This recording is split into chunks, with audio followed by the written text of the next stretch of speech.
L-immaġini ta' flotta Russa fil-Baħar Mediterran viċin ferm ta' pajjiżna ħallit lil bosta imħasba dwar x'konsegwenzi għandha din il-mossa min-naħa tal-Kremlin. Fil-fatt fl-aħħar sigħat il-Midja Taljana rrapportat dawn il-movimenti mill-flotta Russa fl-ibħra bejn Sqallija u Malta. Il-flotta tinkludi 6 vapuri mobbija bit-tankijiet u b'1500 soldat abbord u l-biżgħi li dawn jistgħu jippuntaw lejn il-Krimea biex ikun ta' appoġġ għal manuvri militari fuq l-Ukrajna. Din il-flotta fl-aħħar sigħat daħlet minn Ġibilta u bdiet tersaq lejn Sqallija. Dan wara li l-bastimenti tar-Russja għamlu vjaġġ ta' madwar 17-il ġurnata fost maltemp u baħar qawwi.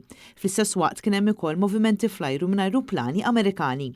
Netnews kellem mal-professur Stephen Kalleja, direttur tal-Akkademja Mediterranja għall-Istudji Diplomatiċi fl-Università ta' Malta, fejn insista li dawn l-iżviluppi li qed iseħħu ftit il-bogħod minna juru biċ-ċar sitwazzjoni delikata ħafna li żviluppat f'dawn l-aħħar ġimgħat bejn ir-Russja u l-bqija tad-dinja. Meta tara il-frigati li għaddejjin issa palissa fil-Mediterran, juri wkoll illi sigurtà fil-Mediterran u fl-Ewropa kemm huma maquda fis-sens li dak li dejjem ngħidu aħna fil-politika barranija tagħna li jiġri fl-Ewropa huwa relevanti wkoll fil-Mediterran.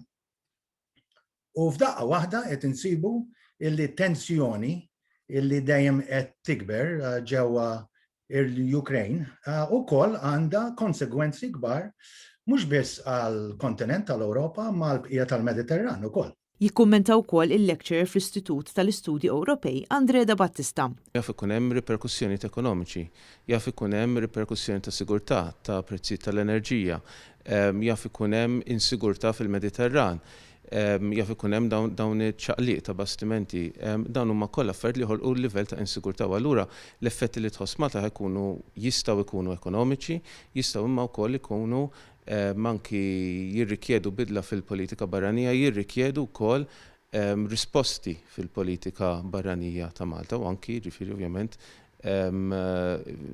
mill-Unjoni Ewropea li Malta hija membru tagħhom. Malta trid tirrispondi u trid tkun lesta li tipparteċipa wkoll f'dad-dibattitu anke fuq livell internazzjonali. B'reazzjoni għal dak li kien żvelat fil-Midja Taljana, il-Ministeru tad-Diviża Taljan ikkonferma dawn il-movimenti, iżda insista li l-bastimenti jinsabu f'ibħra internazzjonali. Ma' xaqliba tar-Russja hemm madwar 100,000 soldat li ġew stazzjonati mill-Kremlin, għalkemm sa issa ma kien hemm ebda moviment sinifikanti li jaffja tiħjie li se tfaqqa gwerra. Intant Moska trid li l-pajjiżi fil-punent tal-Ewropa iwedu li l-Ukrajna qatt mi se tingħaqad mal-Alleanza tan-NATO, bl-Istati Uniti tirrifjuta din it-talba. Vladimir Putin min-naħa tiegħu ilu jargumenta li l-Istati Uniti kisset ftehim illi sar fl-1990 li n-NATO ma kien jista' tespandi aktar lejn il-Lvant.